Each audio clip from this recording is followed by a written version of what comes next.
It was affecting robbery. Stop robbery! It's robbery! Charges are ridiculous.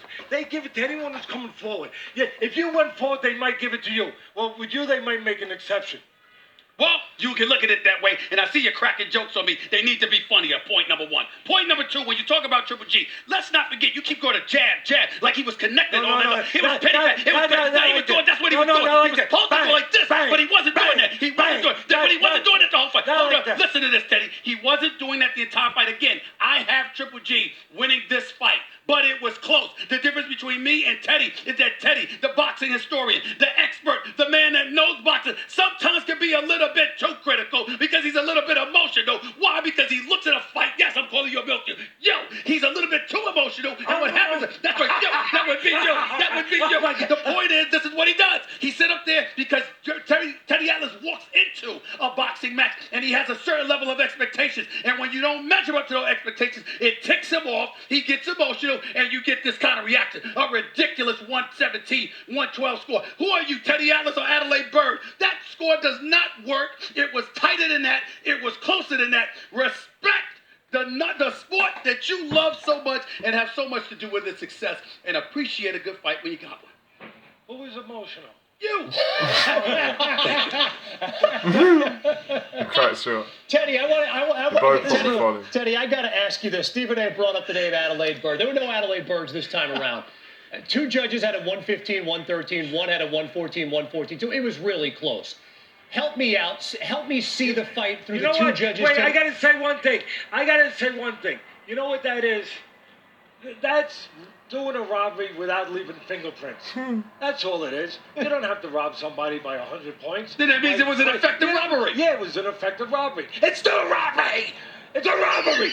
I don't care if it's by 2 points, if it's by 1 point. It doesn't have to be by 100 points. They did it with gloves on. You didn't leave fingerprints. They did it. They did it in a sly way. Teddy, do you think it was? They didn't leave fingerprints. Robbery, really? Yeah. And you're gonna swear? You're gonna sit here in front of a nationally televised audience and say that you're not emotional when you're gonna call it robbery? It was a close fight. It happens throughout your history covering the sport. Sometimes decisions are made that we may differ. We might have a difference of opinion, but it wasn't robbery. Triple G didn't get robbed. He lost a close decision. I believe he should have won. But when you say robbery, it entails flagrancy, and that was not a flagrant robbery. It was a close fight. It's just that you're agitated because you want perfection, and you don't get perfection in boxing. No, you know why I'm agitated? Because thank God I like this man. Because I really get upset because basically it's the same old damn excuse.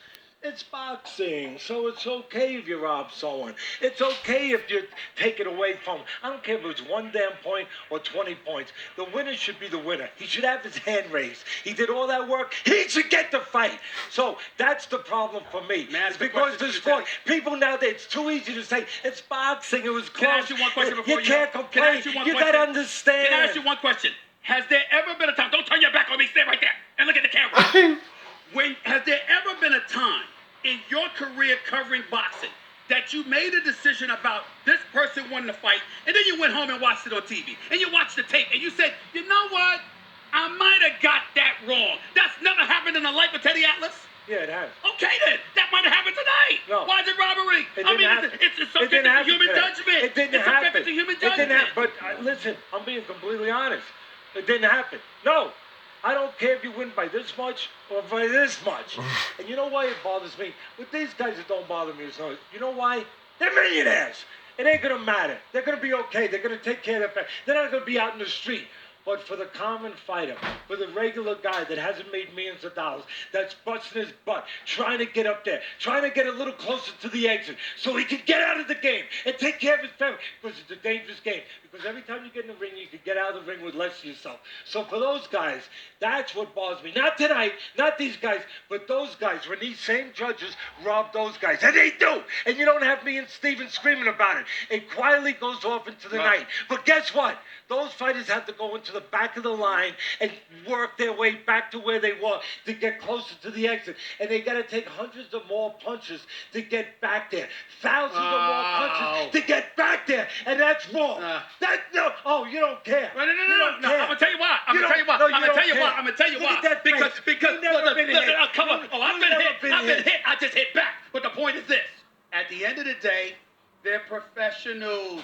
All of this stuff. I mean, who are you, Teddy Atlas or Dan Abbey? Stop it. They're professional fighters. They know what they're getting into. It's subjected to human error. That is life. Let's move on, Teddy. Oh my God, Atlas. you're so Let's wrong. move on. You're so wrong. Let's move A fighter that risks himself, a noble warrior that risks himself If it's like that, a lopsided, that that's doesn't have different. a big Not a close marquee decision. name, that's not Not a on, close that's decision. not on It's a HBO, close not on decision. Showtime, not making millions of dollars. He works, and he takes all that to get there, and he gets in, it gets taken away from him. And now he has to go in the back of the line, take hundreds of punches, and maybe never get there again. You know what? That's wrong. That's wrong! And you're saying, dear Happy? Dear Happy? No, that's about humanity. That's about a person. That's about somebody who is trying to take care of their family, and this is the way they take care of their family. And you know what? They get treated badly and get it taken away from them by people outside that never took a risk in their life. These people take a risk. So the people sitting at the ring that never took a damn risk in their life, they should be judge and jury and say, no, you're not going to be able to win this fight. No, you're going to have to go into the back of the line. No, you're not going to be able to get out of the game and take care of your family. You're going to have to continue to take punches. And you're going to have to continue to wander around in this world until who knows when, until it's too late. He's very